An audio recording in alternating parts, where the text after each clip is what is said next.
Hi everyone, this is a safety presentation on the use of cyclosporine in veterinary medicine by Leo, Sarah, and Nate.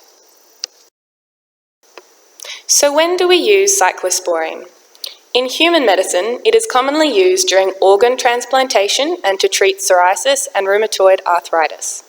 In contrast, it is used most commonly for the treatment of atopic dermatitis in veterinary medicine, in addition to treatment of perianal fistulas and sebaceous adenitis. So how does the drug work? Firstly, we must consider calcineurin, a phosphatase enzyme that controls the production of cytokines, the communication molecules of the body. These cytokines are produced to help lymphocytes, the immune defense cells, to grow and proliferate. Cyclosporine binds to a protein called cyclophilin in lymphocytes. This cyclosporine-cyclophilin complex then blocks calcineurin. If calcineurin is blocked, fewer cytokines are produced and therefore there is an impaired immune response.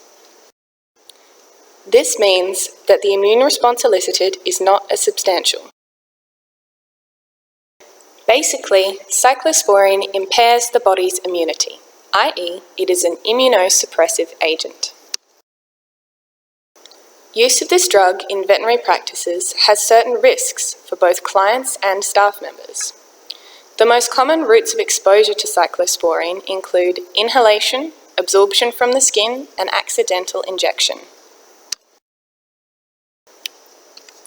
There are a number of negative complications associated with exposure to this drug. Firstly, it is carcinogenic and shown to produce cancers in both humans and animals, including lymphomas and melanomas. When given to pregnant female animals, it has been shown to be toxic to both embryos and fetuses and has caused premature births and low birth weights in humans. In males, it has also been shown to be a reproductive toxin, changing the reproductive organ weight and also impairing testicular function. So how do we protect ourselves from the negative effects of cyclosporine? Firstly, we should always wear appropriate personal protective equipment, such as examination gloves, a lab coat or disposable overalls, safety glasses or goggles, and then wear the appropriate attire underneath our protective equipment, including long pants and closed shoes.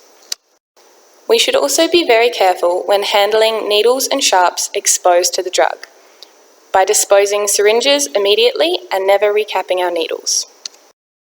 It is also important to always restrain the animal being treated appropriately to avoid unwanted exposure.